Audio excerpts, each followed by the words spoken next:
You're listening to Deliberate Living, a podcast that inspires, empowers, and encourages listeners to live life more authentically. My name is Holly Priestley, and I'm a full-time nomad and creator who has been living in my 1997 Ford van since January 1st of 2019. I travel the United States with my dog, learning how to live with more authenticity. I explore different ways people choose to ditch the prescribed life we've all been sold and live on their terms, finding freedom and happiness however they choose. Hello, and welcome to another episode of the Deliberate Living podcast. I am your host, Holly Priestley, and I'm so excited about this week's guest because I have been following her on Instagram since like 2017, 2018. Before I was even in my van, she was in a van, like traveling, climbing, being a fucking badass. And I just thought that was so cool. And so Fallon is our guest today, and she has done everything. She's so adventurous. She's done all the things. Van life, climbing, high pointing. She's a teacher. She's in school. She wrote a book. She has some chronic illnesses that she deals with like on the side of absolutely everything else. And I just think that she's an incredible woman, and I'm really excited to have her on and share her story and talk a little bit about how she navigates, like needing to have some kind of semblance of like structure and like normal life, but also being very adventurous and active, and also how like injury and illness impact all of those things. So hi, Fallon. Hi, thanks so much for having me on, and you're so nice. Oh my God. Wow, you make me sound so cool. I mean, you are so cool. Oh my God, you're so sweet. Well, I'm stoked to be here. Thanks so much for the invite. Yeah, I'm so glad that you're here. For the listeners who have not been following you for the last 5 years, like total creeps, can you give like can you give like just a brief overview of what the last few years have looked like, or even the previous few years? How did you get to where you are? Yeah. How did we get here? Yeah. Let's see. Well, I grew up mostly in Idaho, and then I went to college in Logan at Utah State, where I studied geology. And I started climbing outside a lot back then. And I eventually learned how to trad climb. I was living in Colorado for a little bit. And through many different relationships and moves and, all of the normal chaos of life, I have gotten to do some pretty cool climbing and go on some nice trips. And, I was in an abusive relationship. I went to Patagonia, and that was pretty wild. And so I wrote a book recently about that experience. So yeah, now I'm living in St. George in the desert, and I love it so much. I used to teach in person, but now I'm teaching online, and that is way better for my life, for my freedom, for my health, for everything. So yeah, just teaching online. I'm coaching climbing and writing and trying to get this book published. So that's where I'm at. I love that. I think that, I feel like I do that sort of thing with my life. Like you do a lot of different things just to make it all work, and you find things that work or things that you're more passionate about or less passionate about, and you kind of build your life around that rather than the standard prescription of like having a 40-hour a week job. Instead, it's more like piecing together, like, I want to do this and I'm good at doing this, and this brings me more money, but also adventures. Yeah, no, definitely. I feel like that's really guided like my life. And I come from a family where it was like my dad just really wanted all of us to be stable and like have a salary job, and like so he didn't have to worry about us. Yeah. And I totally respect that. But then once I like got the salary job thing and I was teaching in person full time, I actually kind of like hated my life. I love teaching. Like teaching was great, but just the schedule and the pressure and the exhaustion that comes with that, it's a lot. And then you don't have a lot left in the tank for climbing or adventures or just other things in life. So I think I started to realize like, okay, I need to like build a life for myself that actually supports the things I want to be doing. And so teaching online was kind of a step in that direction, where I'm like, okay, working remotely obviously opens up a lot of doors, and I get to sleep more and I have way more control over my schedule. So it's definitely like been an improvement. And then coaching on the side when I can as well is really, really fun. Like I used to coach in-person youth teams for climbing, but that was like a really rigid schedule with practices. Whereas now coaching adults privately, I get to make my own schedule and when I want to meet with clients. So that's also been a lot better for me too. I love that. I think just the concept of like, I need to build a life that like works for me and supports the passions that I have and the ways that you want to like impact the world through teaching and coaching and those sorts of things. When did chronic illness really like come onto the scene? Is that something that you had been dealing with before you had a diagnosis, or was it like a sudden onset kind of thing? How did that impact teaching, working, writing, climbing, Yeah, mentoring, life? it's been a long road. Oh my God. I've got a lot of things going on with my body. So I've been climbing for 20 years and I've always had like weird joint pains. Like even when I was a little kid, I was like having weird joint things. Like I'd be in PE and even though I was like a pretty fit child, I'd be like in the back of the crowd, like with everybody running the mile, like, and they'd be like so confused, like, aren't you a rock climber? Like, what's going on with you, And I'd just be like heaving and like complaining about my ankles. And they're like, this is so bizarre.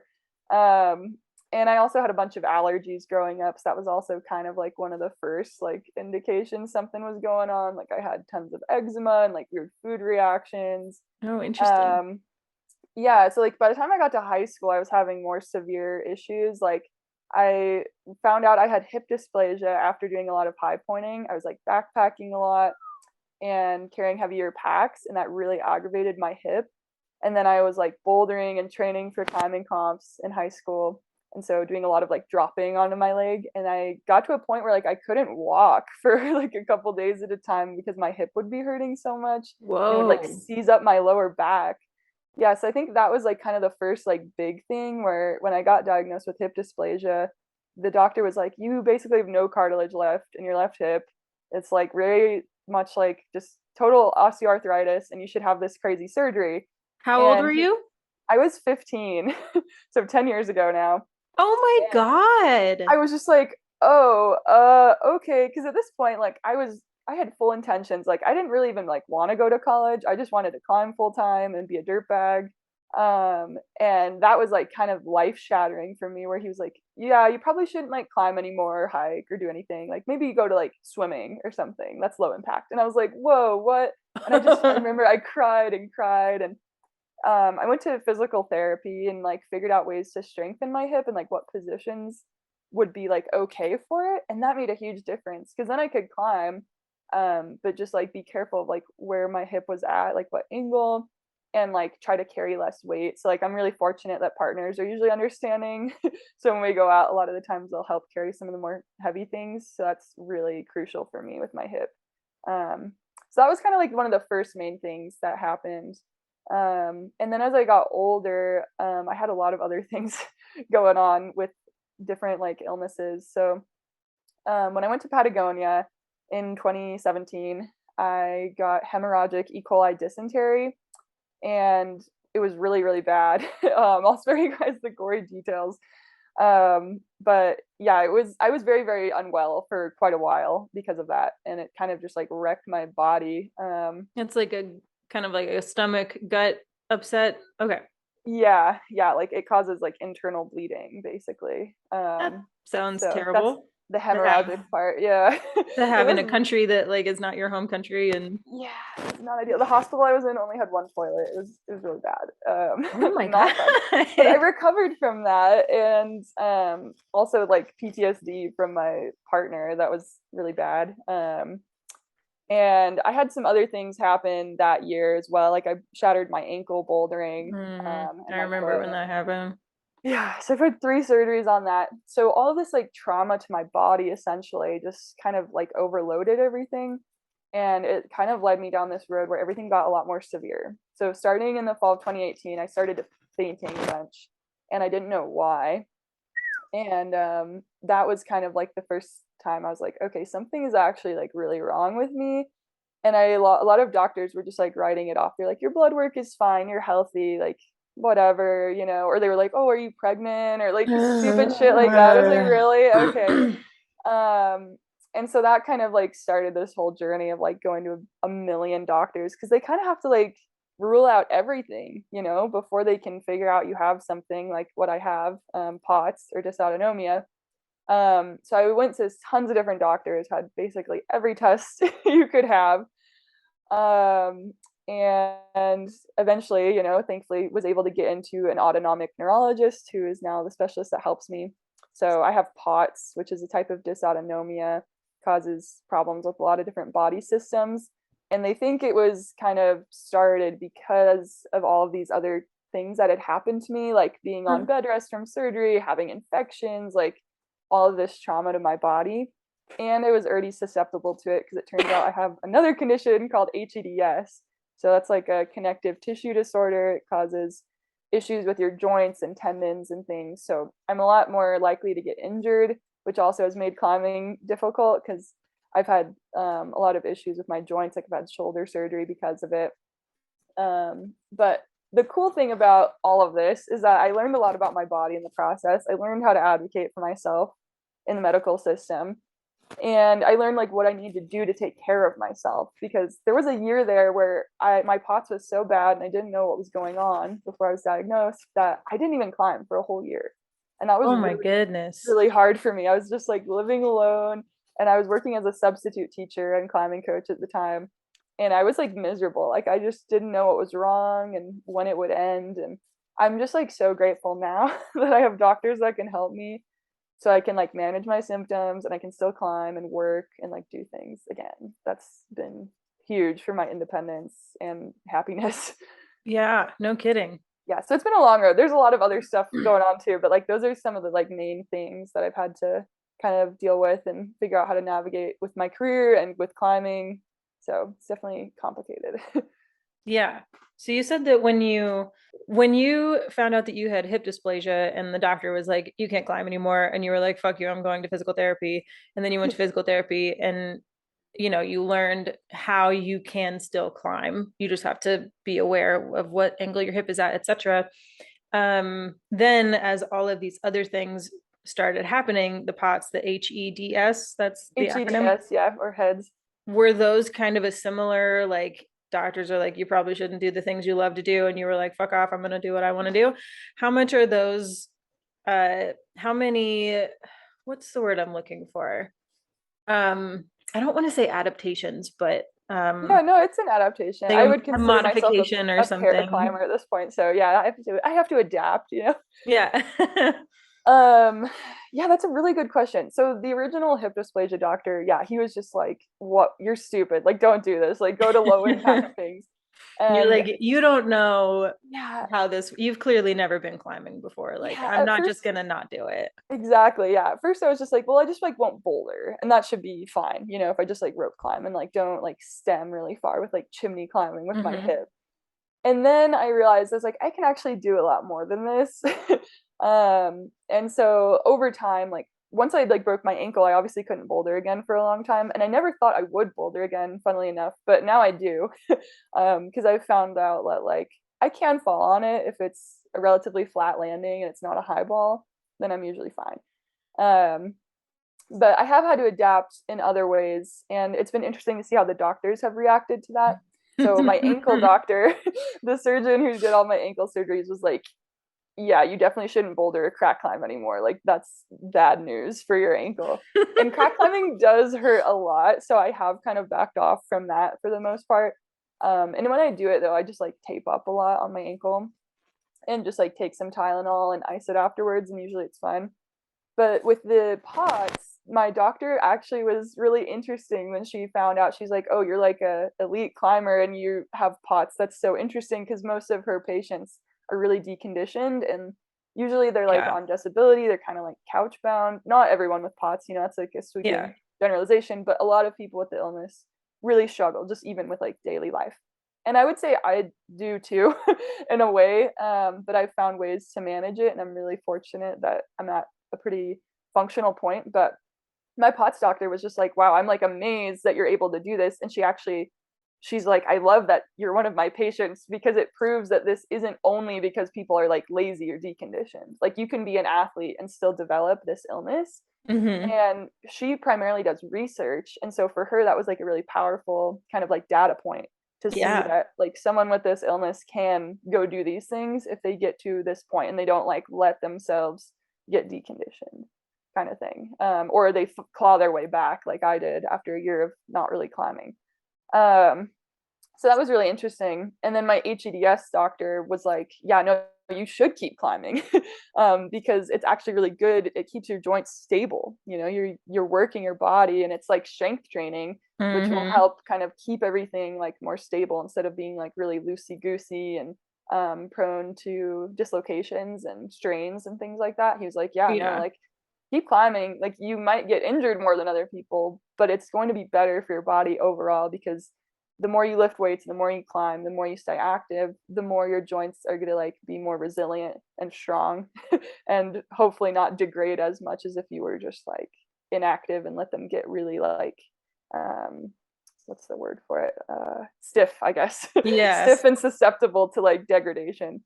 So yeah, so anyway, every doctor's kind of had a different reaction. I guess with the climbing, the biggest thing is like making sure I'm not going to faint. So I always have to talk to my partners about that and just be like, hey, I'm really dizzy today. I don't really faint a lot anymore because I can tell when it's going to happen and I'll prevent it. Like I'll lie down or I'll do something, I'll bail, whatever needs to happen, Mm-hmm. chug some salt water. And then it's usually like not a problem as much. And the fainting is a symptom of POTS. Yes, yeah, sorry. So POTS, the main symptom I have from POTS is being lightheaded and dizzy every single day. So we call it like pre-syncope. It's kind of the feeling you get before you pass out. Mm-hmm. And I used to faint a lot more because I didn't know how to manage it as much. But now that I know more about it, I can kind of prevent it. So I know when it's going to happen. It's usually when I'm dehydrated or I haven't slept enough or I'm overheated, or I've been standing in one spot for a long time, like belaying. I have to like move around a lot. Or if I'm like Mm-hmm. at a hanging belay and all the blood is pooling in my legs, Oh, you I know? hate those. Yeah, so like things like that, like I know my triggers now and I know how to like manage and prevent those things. And the biggest thing for me has honestly been the salt. So POTS, usually one of the main treatment like options is to just increase your sodium intake. But for me, it wasn't just a little bit, it was a ton, like 10,000 milligrams a day of sodium, Oh which my for word.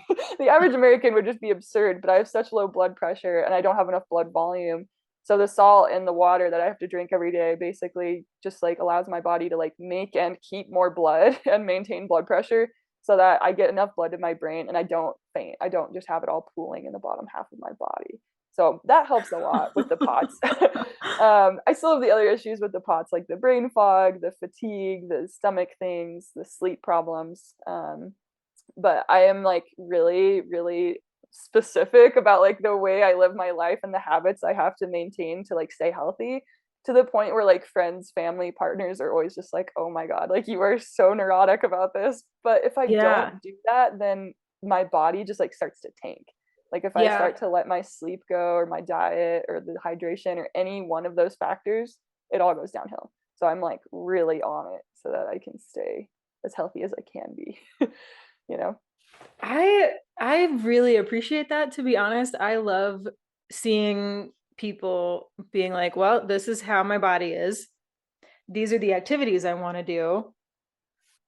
I'm going to do whatever it takes to do the activities I want to do. Like most people in their 20s can just, drink beer and eat pizza and stay up all night long and then Yeah. go, try hard on some routes the next day and like everything is fine. And like some people can't. And that's also fine. But Yep. like to have the discipline and like just the self-awareness and um the willingness and the drive to be like, these are the things that are important to me. I'm not going to give them up. Fuck any doctor who says I should give them up. I'm not going to give them up.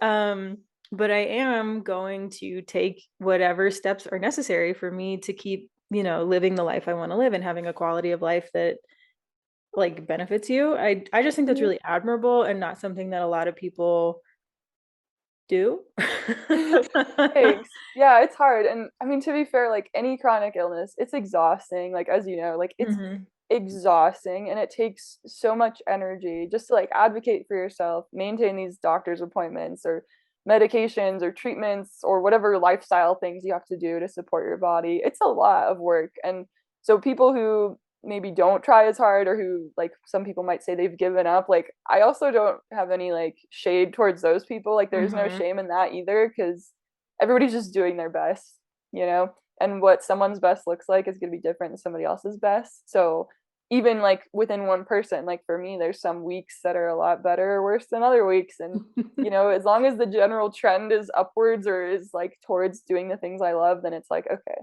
I'm doing all right. Like one bad day or one bad week, one bad month isn't going to ruin a whole life, you know? So it's just like kind of keeping a big perspective. So like when I am really symptomatic, I don't let it get to me too much because I'm just like, you know, this happens.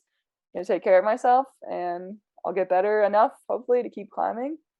And that's how it is, you know? You can't control it. Like you do what you can, but at the end of the day, even with chronic illness, if you did everything right, you know, you have all the treatments, you take all the steps, you are still going to be sick because it's a chronic illness. It doesn't cure it, you know? So I think that's something a lot of people who don't have illnesses like don't understand is they think like, oh, if you just did yoga and drank this fancy, you know, whatever, then you'd be fine. But it's like, well, even if I did everything right, quote unquote, I still wouldn't be fine. So for me, Yeah. it's just like I want to feel as good as I can feel in the body that I have, the cards I've been dealt, you know? And for me, that means, yeah, like I have to be more disciplined and like make some sacrifices, like with sleep. Like I can't Yeah. go stay up all night and like go party or whatever. But that's okay. Like I'm happy to do those things because I've really like locked down what my values are. And I really value climbing and I value feeling good in my body. So whatever I can do to like make that happen, yeah, of course I'm gonna do it, you know. But some Yeah. people wouldn't make that choice, and that's okay, you know. We all have our agency. Right. I think, like you said, it comes down to what your values are. And, you know, knowing what your values are, I think, is incredibly important and work that people should absolutely do. It's also okay for your values to change over time if they need to, or Mhm. for, you know, one day for something to rank a little higher than everything else. Um, when you were first diagnosed with any of those things, hip dysplasia, POTS, heads, whatever, when you were first diagnosed with any of them, all of them, was there a part of you that was like not so positive, not so like, well, I'm just gonna make it work? Or is your natural state of mind like, all right, well, this is the next challenge and we're just gonna move right through it? Or is there part of you that was just like, Yes. fuck, why? Yeah, definitely all of the above. I mean, there's so many emotions you go through when you start having symptoms, when you're in that pre-diagnosis phase, when you don't know what's going on. That Mhm. pre-diagnosis phase, I'd say, is almost the hardest because like you don't know what's wrong with your body, and it's really unsettling every day to just be like, what the hell is this? Like, why do I feel this way? How do I make it go away? Like, you just want answers. You're like, I don't even care what they tell me this is. I just want to know what it is and how to deal with it. You know, Mhm. if there's a way to deal with it. So for me, that was really hard, the unknown. But I had to tap into like Stoic philosophy. I talk about this a lot. You Like, do, I love it. I love Stoic philosophy so much. It's so helpful. I found it when I was like 17, I think, and it really helped me deal with what was going on with my hip at the time. And I didn't realize just how helpful it was going to be in the future dealing with these other medical things and with the PTSD and trauma from the abusive relationship I endured. Mhm. So I had no idea like how much I was going to rely on that in the future. So every single like thing that came along, it was, of course it was hard. Of course I had grief and I still work through that grief a lot. Like I'm still in therapy to deal with that because you We do love grieve. therapy. This Yes. podcast is all about therapy. We love therapy. Everyone should have a Yes. therapist. Every single person, even if you think you don't need one, you probably need one. Amen. But yeah, like I still work through that grief because you do grieve the kind of life you would imagine for yourself and you grieve like the person you thought you were going to be or the things you thought you were going to do and that you might not be able to do anymore. That's really hard to come to terms with in your life. Hmm. It's almost like a death of a potential person that you might have turned into. It sounds weird, but you know, we No, that have these makes sense. ideas of like things we want to do, or at least the possibility of doing something. And when that's taken away from you, it is really hard. So I guess the pre-diagnosis stage, the hardest thing is the unknown and just wanting answers. And once you do get a diagnosis, a lot of times, at least for me, it's been a huge relief. Like, oh, it all makes sense now. Oh, like I'm not crazy, you know, like there's a reason these things are happening to me. And a lot of the times now I know how to help myself or how to treat it, or at least be compassionate with myself if there's not a way to fix something. Like, well, this is how it is. And if I can't control it, then so be it, you know? So I'd say my natural tendency is not towards just like, oh, it's another challenge and optimism. Like that's definitely not my normal like default setting. My default setting is definitely more like moody goth, like angst and just like why me and like grief and stuff. But through like Stoic philosophy and like a lot of hard work, I've been able to kind of like get to that point where it's just like I would just like be so miserable every day if I was in that mindset of just like, oh, why me? Pity, like this is horrible, like I'm never gonna get better. Like you would really drive yourself mad if you did that.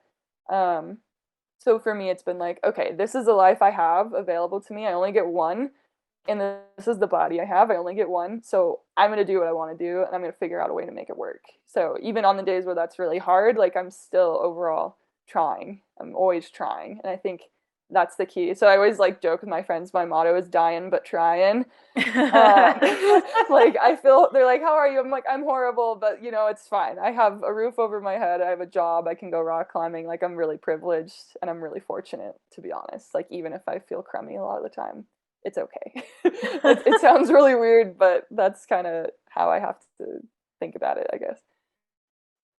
I I really appreciate that, and I love hearing your perspective on things. So thank you so much for sharing all of that.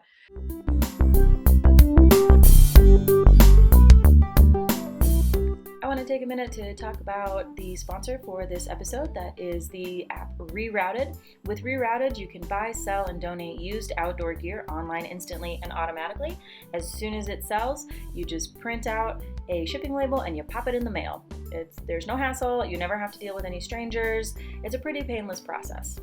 One of the reasons I love Rerouted so much is because they are committed to access, sustainability, and affordability for all users. They're really into the circular economy and keeping things out of landfills, and that is just something I really enjoy. And so if you want to try Rerouted for the first time, you can get 10% off of your first purchase with them with the link that is in the description below. And then also, if you are clearing out your closet and making some more space for some new gear, get in touch with me and I can put you in touch with their wizard so that you can list your first 5 items for free on their site. Again, that is Rerouted. Thank you so much for sponsoring the show, and let's get back to our chit chat.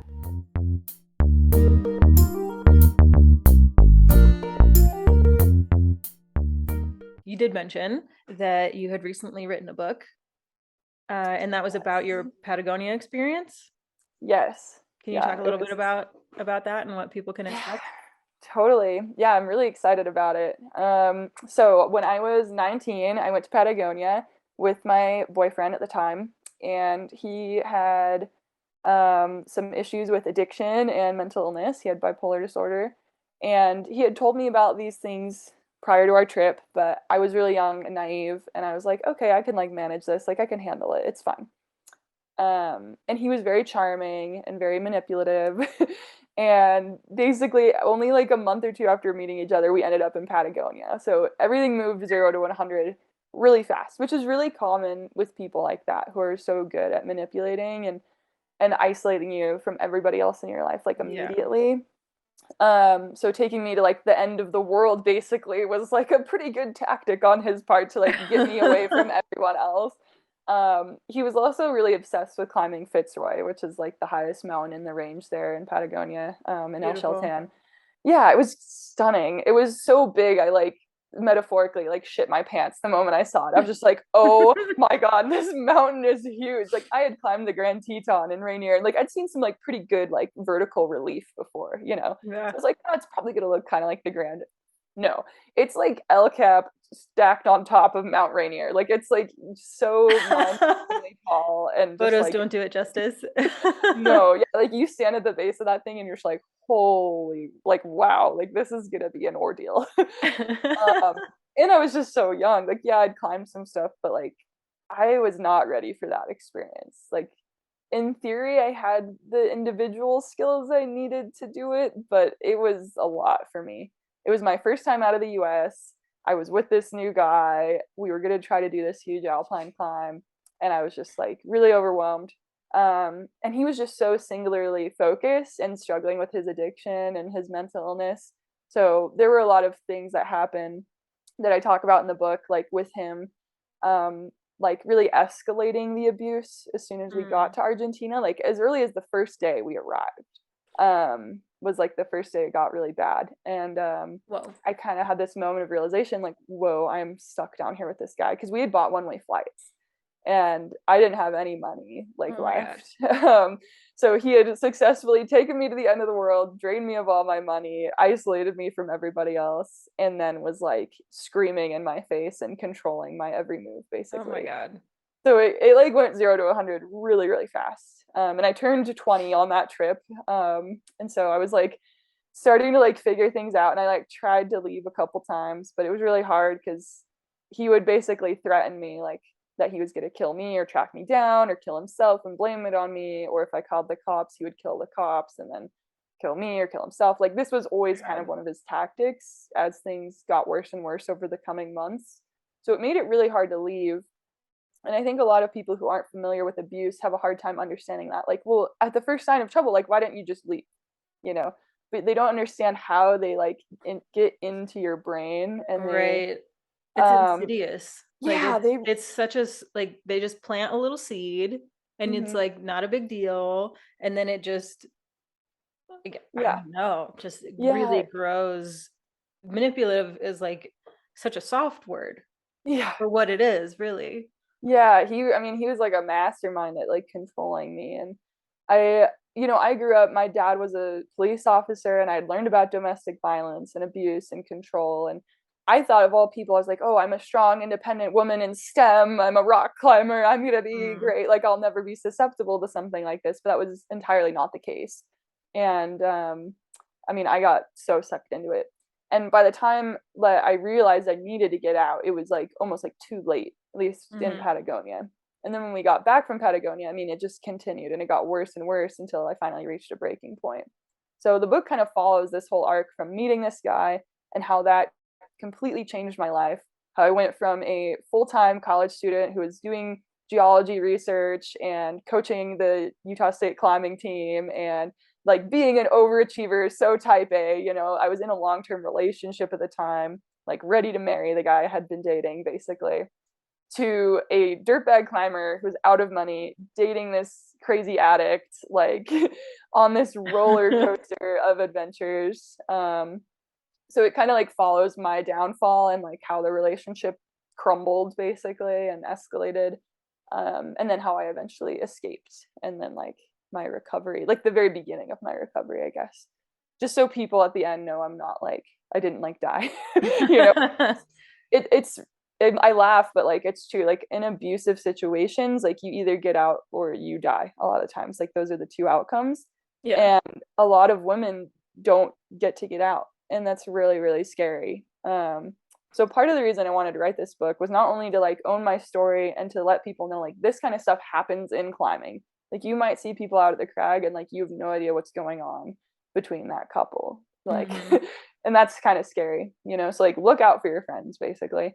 And I also just wanted to like show people that like this can happen to anybody, and this is kind of what it looks like in detail. Like I don't spare anything. It's like full honesty of like all of the gruesome details. And it's going to be really hard, I think, for people to read, but I think overall it's like by the end it's like uplifting, like me finding my independence and like finding the power to leave, because that takes a lot of bravery, when your life is literally on the line. And when your brain has been like changed at some level, like he was able to activate these things within my own like brain and nervous system I didn't even know were there, and it changed my personality like entirely. Like I'm such a different person now than I was before the abuse. So I learned a lot from it, of course, and I became more resilient. And I decided I wanted to like speak out more about abuse because of it. But I also just think it's like a good story too. Like, I mean, a lot of things went wrong in Patagonia. I like was unroped on a glacier and like almost fell into these crevasses because he was like too impatient to wait for me. And I got that dysentery, and he was an addict. And so we like met up with drug dealers a couple times, and just like everything that went wrong, like went wrong. We had our car crashed into, so we had to deal with the cops down there, just like all kinds of stuff. So it's just like a good adventure story, I think, as well. So yeah, at the risk of sounding very rambly, I mean, it's a long story. So just follows this relationship and all the adventures and climbing and just really throwing me in the deep end in my climbing. I was like a new trad leader at the time. I'd been sport climbing a long time, but I was really new to trad, and he just like threw me in the deep end in Zion, in Patagonia, like everywhere we went. He was just like, Mm-hmm. "You'll be able to handle it," and I was just like, "Holy shit!" So that's really helped me as a coach too, like for understanding how a lot of the women I coach respond to their partners and respond to new challenges in their climbing because I've been there and I understand it. Yeah. So That is so interesting, and I can't wait to read it. Do you have any idea when it'll be published and available for public consumption?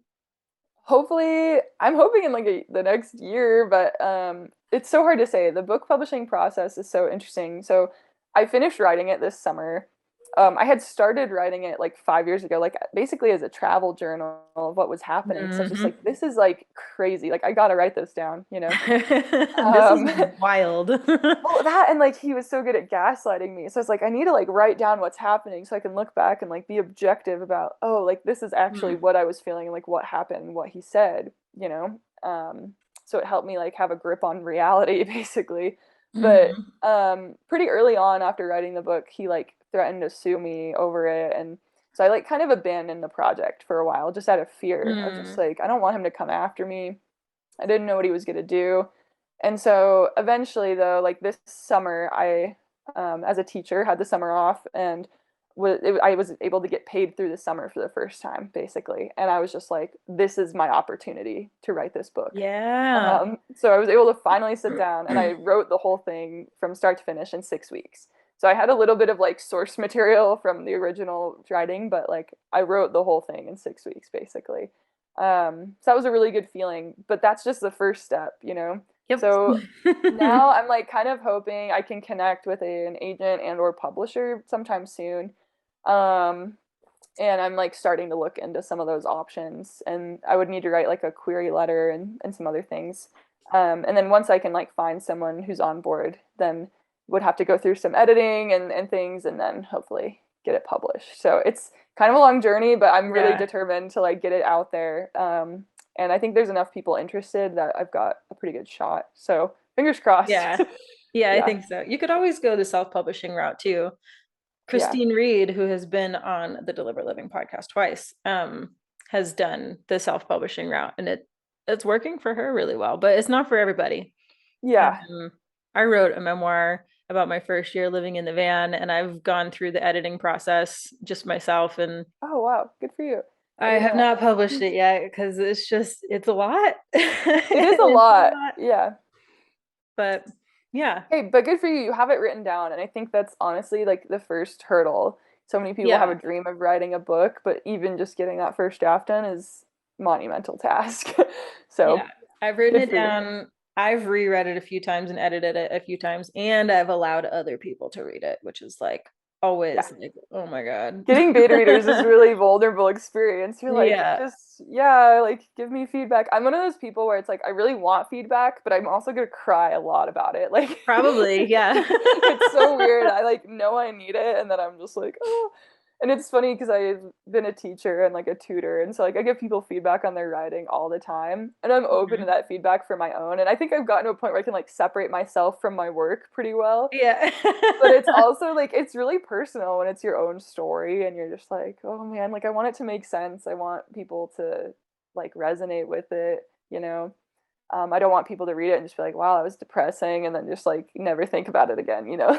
I want them to like kind of come away with some kind of lesson about relationships or climbing or life or philosophy or something, you know, Yeah. to carry with them. So, yeah, I don't know. I'm hoping I can find a publisher. I think that would help a lot, just like with marketing, printing. Like, I don't want to have to deal with all of that myself. I have enough going on in my Yep. life. You have a lot going on. So, and I think I could reach a wider audience that way as well, like around the country and or world. So maybe I'm a dreamer in this sense. Like I want it to be really out there. Like I want to give myself a full shot to like let it be what it could be, like live up to its potential. So it's Yeah. really vulnerable to like say that and aim for that, but that's really what I want to see happen. So Well, if we have any listeners to the show or viewers, if you're watching on YouTube, who are agents or who know agents or who have gone through the process or have any connections or advice or any of that, go ahead and send it to Fallon because, yeah, I want to read the Oh, book. So it better be thank out you. there. Thank you. Yeah, I'm really determined. I'm gonna try to finish editing here soon and get those queries done, or maybe from a podcast or something, somebody will Yeah, find me. So it could happen. Who knows? the universe is a funny place. The internet is amazing. Like, I mean, even just like how we met each other, Yeah. it's so cool to see the connections that we can make through the internet. So thank you. Yeah. I think the Yeah. internet and social media really get a bad rap a lot of the time. And like, yeah, they can be, you know, bad, dangerous places, but also like they can be used for good and they can be used to like meet like-minded people and connect with people and like share a lot of stories and experiences and inspiration and empowerment. And I think that, one of the things that drew me to following you before I even got in my van was that, you were doing the thing that I was trying so hard to do as well. And it was like, oh, this is a Oh, solo woman doing it. And like, I tried to find all the solo women. And, 4 years ago, 5 years ago, there weren't that many.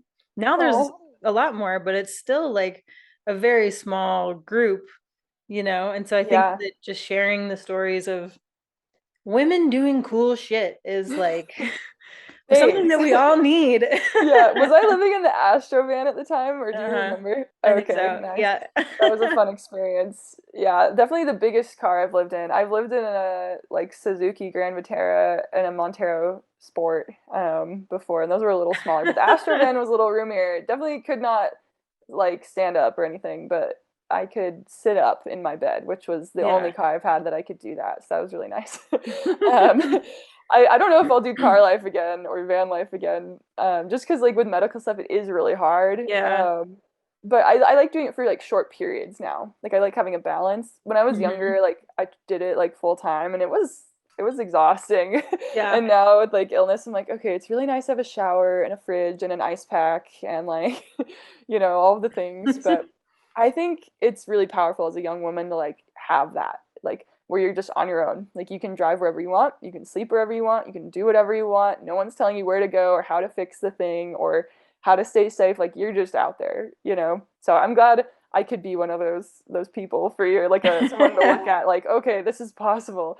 Because I didn't really know what I was doing. I just was broke and I wanted to rock climb, and I was just like, all right, this is the move, like this is how it works. This is So what all the other climbers are doing, so yeah, let's I was just just like, I make it can't pay rent, happen. so here we are. Yeah.